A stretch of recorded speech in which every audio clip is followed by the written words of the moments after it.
26 जनवरी 1950। जरा सोचिए उस सुबह के बारे में। सूरज की जो पहली किरण निकली ना, वो सिर्फ एक नया दिन नहीं लाई, बल्कि उसने एक नए भारत को जन्म दिया। एक ऐसा भारत जो अब किसी राजा महाराजा के हुक्म से नहीं नहीं नहीं बल्कि सबके लिए बने एक कानून से चलने वाला था। एक ऐसा देश जहां हर एक नागरिक बराबर होगा, कोई ऊंच नहीं है। ये तो भारत की आत्मा है। तो चलिए आज मिलकर इसी महान दस्तावेज की कहानी को परत दर परत खोलते हैं और समझने की कोशिश करते हैं कि आखिर ये हमारे लिए इतना जरूरी है। समझते हैं क्योंकि ये सिर्फ एक किताब नहीं बल्कि हमारे देश का नक्शा और उसकी रूह है। तो सवाल उठता है, 1, ये हमारे देश का नक्शा है। 2, ये नियमों की एक किताब है। और 3, ये हमारी आत्मा है।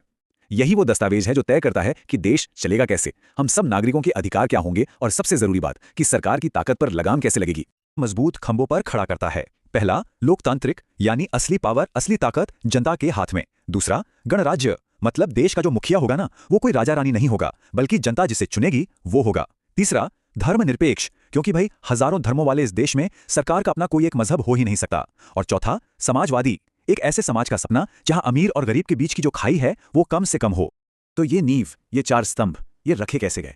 चलिए अब देखते हैं कि इस सपने को हकीकत में बदलने का वो मुश्किल सफर कैसा था। ये वाकई एक नए राष्ट्र को गढ़ने का एक बहुत बहुत बड़ा मिशन था। आजादी का जश्न तो जोरों पर था, पर हमारे नेताओं के सामने एक पहाड़ जैसा सवाल भी खड़ा था। सवाल था, अब आगे क्या? इतने बड़े, इतनी सारी बोलियों वाले, इतने बिखरे हुए करोड़ों लोगों के इस देश को एक साथ लेकर चलाया कैसे जाएगा? वाह, इसमें कौन थे? डॉक्टर अंबेडकर, जवाहरलाल नेहरू, सरदार पटेल, मतलब उस वक्त के सबसे दूर की सोचने वाले लोग शामिल थे। और खासकर डॉक्टर अंबेडकर की अध्यक्षता में तो दिन रात मेहनत चली। जरा सोचकर देखिए, पूरे 2 साल, 11 महीने और 18 दिन, इतना वक्त लगा इस महान दस्तावेज को तैयार करने में। और फिर आया वो ऐतिहासिक दिन, 26 जनवरी 1950, जब इस सोच को साफ साफ दिखा देता है। उन्होंने कहा, हमारे पास राजनीतिक आज़ादी है, अब हमें सामाजिक और आर्थिक समानता भी लानी होगी। मतलब वो जानते थे कि सिर्फ वोट डालने का हक मिल जाना ही काफी नहीं है। नहीं, असली आज़ादी तो तब मिलेगी जब हर एक इंसान को समाज में बराबरी का और सम्मान का जीवन जीने को मिलेगा। तो आया जनता का राज, यानी एक ऐसी व्यवस्था, एक ऐसा सिस्टम जो जनता का है, जनता के द्वारा ही चलता है और सिर्फ जनता के लिए ही है। अब ये हमारे मूल संविधान में लिखे आर्टिकल्स यानी अनुच्छेदों की संख्या है। और पता है, इसी वजह से ये दुनिया का सबसे लंबा लिखा हुआ संविधान है।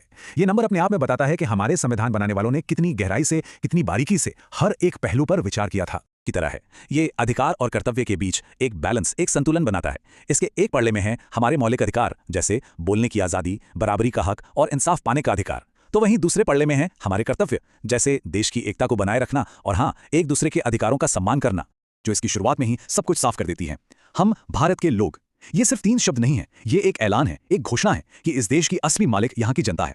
कोई राजा नहीं, कोई सरकार नहीं, बल्कि हम भारत के लोग। तो इतिहास की बातें हो गई, लेकिन आज हमारी जिंदगी में इसका क्या मतलब है? चलिए अब यही देखते हैं कि संविधान और हम, यानी हमारी रोज की जिंदगी का इससे क्या लेना देना है। ये हमारी जिंदगी का एक जीता जागता हिस्सा है।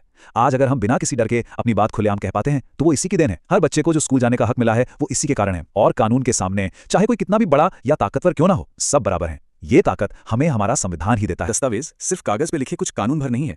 नहीं, ये हमारे पुरखों का, हमारे पूर्वजों का देखा हुआ एक सपना है, एक बेहतर भारत का सपना, एक ऐसा सपना जो हमें हमेशा एकता, बराबरी में। ये हमें एक बहुत बड़े सवाल के साथ छोड़ जाता है।